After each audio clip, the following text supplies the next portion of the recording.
नमस्कार दोस्तों, only UPSC पे आपका स्वागत है।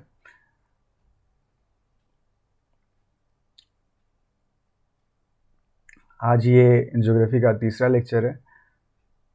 मैं पिछले वीडियो के कमेंट्स पढ़ रहा था आप लोगों के फीडबैक जानने के लिए, तो मुझे पता चला कि कुछ परेशानियां हैं, तो मैं उन्हें रेक्टिफाई करने की कोशिश कर रहा था। अभी उम्मीद करता हूं कि ये आवाज़ का प्रॉब्लम सोल्व हो गया होगा, आपको वॉल्यूम प्रॉपर सुनाई दे रही होगी। और दूसरी बात कि मैं अब ज़्यादा से ज़्यादा हिंदी के टर्म्स यूज करूँगा, हिंदी के शब्द यूज करूँगा लेक्चर्स में, ताकि आपको समझने में कोई कठिनाई ना हो। और फिर भी अगर आपको कुछ प्रॉब्लम होती है तो आप ज़रूर कमेंट सेक्शन में बताएं, आपके लिए ओपन रहेगा। और मैं ये बताना चाहता हूँ, एक और आप लोगों का शिकायत था कि आप वाइट बोर्ड पे क्यों नहीं पढ़ाते। तो वाइट बोर्ड पे पढ़ाने में उतनी परेशानी नहीं है, लेकिन मुझे लगता है कि आपको समझने में ज़्यादा मुश्किल हो जाएगी इसके अपेक्षाकृत, क्योंकि यहाँ जब मैं पढ़ाता हूँ तो आपको बहुत सारे फ़ोटोज़ दिखा के मैं पढ़ा देता हूँ। जैसे ये 4 फ़ोटोज़ एक साथ मैंने दिखाए। 200 मिलियन ईयर एगो ऐसे अर्थ थी, 150 मिलियन ईयर एगो ऐसी थी, 100 मिलियन ईयर एगो ऐसी थी।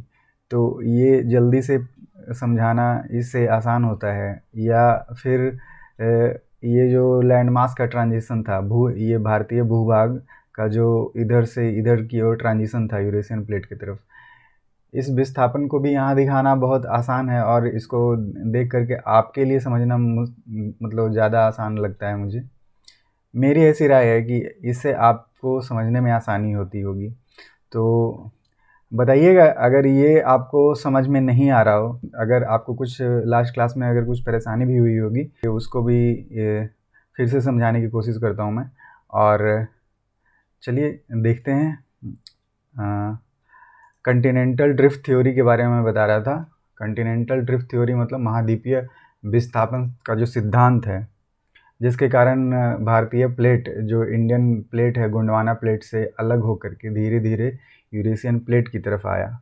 100 मिलियन ईयर एगो से लेकर के 60 70 50 year ago million year ago तक का जो सफ़र था, उसके बारे में हमने पढ़ा था।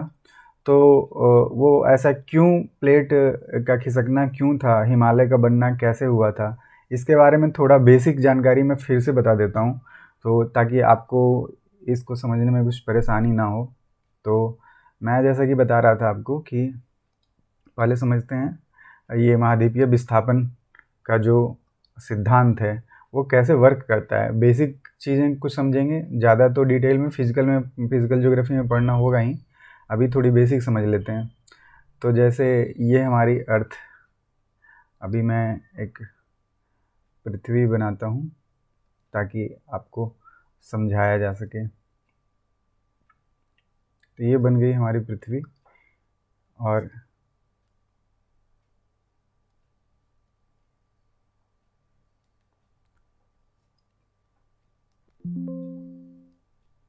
पृथ्वी के इस भाग को हम क्रस्ट कहते हैं। क्रस्ट यानी कि भूपर्पटी जिसको कहते हैं, भूपर्पटी। तो ये भूपर्पटी है, और फिर इसके अंदर वाला जो लेयर है उसको मेंटल बोलते हैं।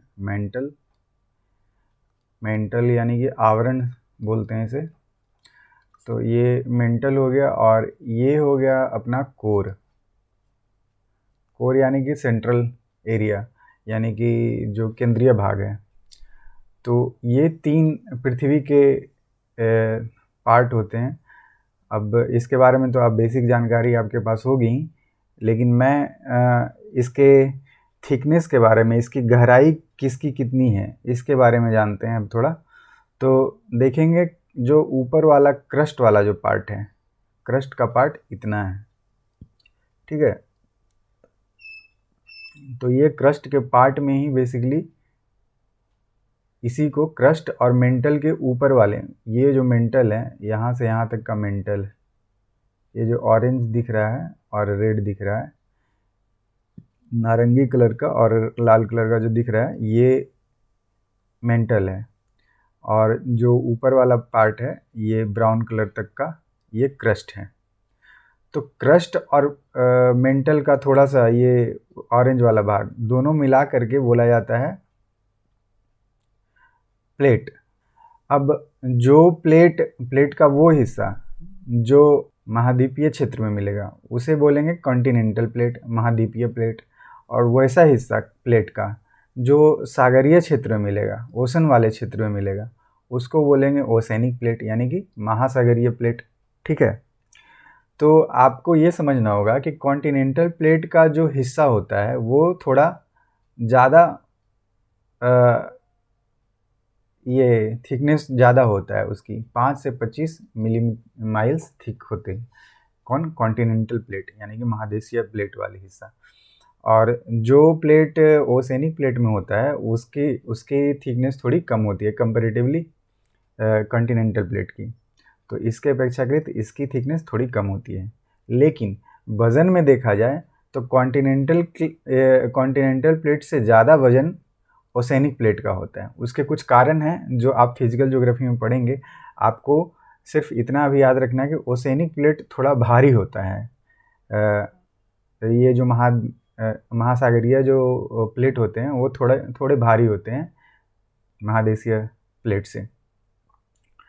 तो भारी होंगे तो अगर दोनों का टकराना हुआ तो टकराहट में जब भी टकराने की स्थिति बनेगी तो ये जो ओसेनिक प्लेट है वो नीचे की ओर डूबने की कोशिश करेगा, नीचे की ओर धंसने की कोशिश करेगा, क्योंकि उसका वजन भारी है। तो जब भी ऐसा टकराने की स्थिति बनेगी तो कॉन्टिनेंटल प्लेट ऊपर आ जाएगा और ओसेनिक प्लेट थोड़ा नीचे की ओर जाने की कोशिश करेगा। तो और ये दोनों के टकराने की स्थिति बनती क्यों है? क्योंकि ये मेंटल जो आवरण वाला जो क्षेत्र है, जो हिस्सा है पृथ्वी का, ये पृथ्वी का हिस्सा लिक्विड है, यानी कि द्रव अवस्था में है। तो द्रव अवस्था में होने के कारण ये जो ऊपर की प्लेट है ये हिलती डुलती रहती है। जैसे कि कोई पानी में कोई नाव खड़ा हो, तो जब भी पानी में कोई हलचल होती है तो नाव हिलता डुलता रहता है। इसी तरह ऊपर ओसेनिक प्लेट और कॉन्टिनेंटल प्लेट भी कभी कभी हिल डुल जाते हैं। ठीक है, देखते हैं कि जो स्थिति बनी है, मान लिया ये महासागर है अपना, ये ओशन वाला क्षेत्र है, महासागर, और इधर कॉन्टिनेंट है, महाद्वीप।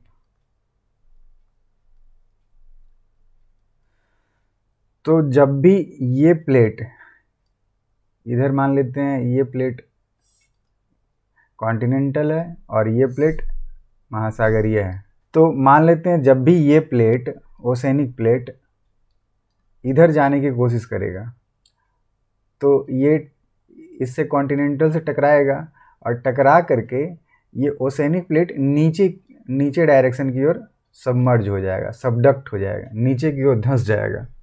तो नीचे की ओर धंसने से क्या होगा? धंसने से होता यूँ है कि नीचे आपको पता है कि मेंटल है, नीचे मेंटल है, और मेंटल कैसा है? मोल्टेन लावा के फॉर्म में है, पिघला हुआ लावा के रूप में है। नीचे पिघला हुआ लावा है, इतना गर्म है। और ये जब सबडक्ट ओसेनिक प्लेट जो डूबता हुआ नीचे जा रहा है, नीचे की ओर जा रहा है, तो ये भी तो इस गर्मी के कारण पिघलना शुरू हो जाएगा। तो ये जो पिघलना शुरू हुआ, तो पिघलने के कारण यहाँ पे लावा फिर ज़्यादा, लावा का मात्रा क्वांटिटी बढ़ने लगेगा। लावा की जैसे ही क्वांटिटी बढ़ने लगी तो ये फिर बाहर आने की कोशिश करेगा, तब यहाँ पे वोल्केनो राइज होता है। वोल्केनो यानी कि ज्वालामुखी की स्थिति बनती है। ठीक है, तो ऐसे ज्वालामुखी जब बनेगी तो ऊपर यहाँ का स्थान क्या होगा? यहाँ का स्थान उठने लगेगा ऊपर की ओर। तो जैसा कि हमने देखा था, ये ओसेनिक प्लेट था, ये ओसेनिक प्लेट था यहाँ पे।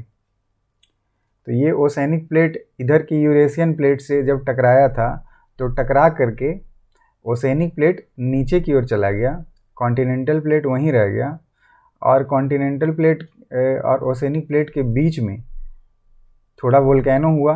वोल्केनो के कारण यहाँ पे थोड़ा सा पहाड़ी वाला क्षेत्र बनने लगा। ठीक है, तो एक बार ओसेनिक प्लेट के टकराने से यहाँ पे वोल्केनो आया था और वोल्केनो यानी कि ज्वालामुखी हुई थी, और ज्वालामुखी की स्थिति में यहाँ पे थोड़ा माउंटेन वाला क्षेत्र बन गया। दो प्लेट, एक इधर का इंडियन प्लेट, इधर वाला प्लेट है जो इंडियन प्लेट है, इधर का प्लेट है जो ओसेनिक, ये यूरेशियन प्लेट है। ठीक है, यूरेशियन प्लेट है, इधर का प्लेट इंडियन प्लेट है। तो इंडियन प्लेट जब आपस में, इंडियन प्लेट जब आ रहा था तो सबसे पहले ओसेनिक प्लेट यूरेशियन प्लेट से टकराया और यहाँ पे ज्वालामुखी बन गई। ज्वालामुखी के कारण हिमालय का कुछ हिस्सा का निर्माण हो गया। अब फिर धीरे धीरे जैसे समय बीता, ये तो 30 मिलियन ईयर एगो की बात हो रही थी, फिर धीरे धीरे जब और प्रेजेंट आया 5 million year ago, 10 million year ago, तब और प्रेजेंट के इस तरफ जब समय का दौर आया, तब ये अब कॉन्टिनेंटल प्लेट यहाँ पे पहुँच चुका था। इधर भी कॉन्टिनेंटल प्लेट, महाद्वीपीय प्लेट हो गया, और इधर पहले से भी तो यूरेशियन वाला प्लेट महाद्वीपीय प्लेट ही था यहाँ पे। तो ये यूरेशियन प्लेट भी पहले से यहाँ था। अब दोनों में फिर से टकराहट हुई, लेकिन अब दोनों कॉन्टिनेंटल प्लेट हैं। तो दोनों के कॉन्टिनेंटल प्लेट होने के कारण अब हिमालय का फॉर्मेशन अब भी होगा, अब भी बढ़ेगा, लेकिन वो उस तरह से नहीं बढ़ेगा। उस समय ज्वालामुखी वाला स्थिति हो गया था, इस तरह से इसका फॉर्मेशन हुआ था। लेकिन अभी ज्वालामुखी नहीं आएगा क्योंकि दोनों प्लेट कॉन्टिनेंटल प्लेट है। तो यहाँ पे इस स्थिति में फोल्डेड माउंटेन का निर्माण होना शुरू होता है। जब दो कॉन्टिनेंटल प्लेट आपस में टकराते हैं, ये दोनों जब आपस में टकराएंगे तो अब जो प्लेट बनेगी वो इस तरह से फोल्डेड माउंटेन का शेप बनेगा। तो ये फोल्डेड माउंटेन का जो शेप बनता है, इसी को हम आज जानते हैं हिमालय के तौर पे, हिमालय के रूप में। तो आपने देखा कि पहले एक बार ओसेनिक प्लेट्स को यूरेशियन प्लेट से टकराने के कारण एक बार हिमालय का फॉर्मेशन होता है, और फिर दोबारा जब ये कॉन्टिनेंटल प्लेट यूरेशियन प्लेट से टकराता है तो फिर से हिमालय का फिर दोबारा फॉर्मेशन होता है। दोबारा कहने का मतलब पहले थोड़ा हाइट तक ग्रो कर गया होगा, इस केस में थोड़ा सा पहले हाइट बन गई होगी हिमालय का, और फिर दूसरी बार जब टकराता है तो फिर से दोबारा हाइट बनती है। इसी कारण हिमालय, आप देखेंगे हिमालय का हाइट पूरे दुनिया में सबसे अधिक है। इसका कारण यही है कि यहाँ पे जो ग्रोथ है वो अभी तक तो हो ही रही है, अभी भी दोनों प्लेटों का टकराना चल रहा है, लेकिन पहले 2 बार ऐसी स्थिति बन चुकी है कि 2 प्लेट आपस में टकराए हों। तो ऐसा घटना और विश्व में कहीं नहीं हुआ, पृथ्वी पे और किसी क्षेत्र में नहीं हुआ है।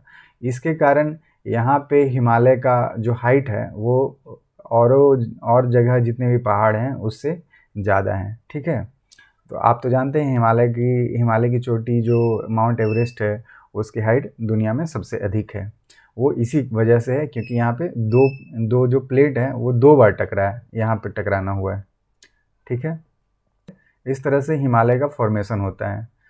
और हिमालय के फॉर्मेशन का कॉन्सेप्ट उम्मीद करता हूँ कि मैं आपको अच्छे से समझ आया होगा। और अगले क्लास में हम देखेंगे कि हिमालय का जो फॉर्मेशन हुआ है, तो हिमालय कितने फिर डिफरेंट कैटेगरी में बांटा गया है। इसको इसलिए बांटा गया है हिमालय के क्षेत्रों को क्योंकि फिर हमें समझने में आसानी हो। जैसे कि हम लोग पढ़ेंगे greater Himalaya, lesser Himalaya, Shivalik ranges.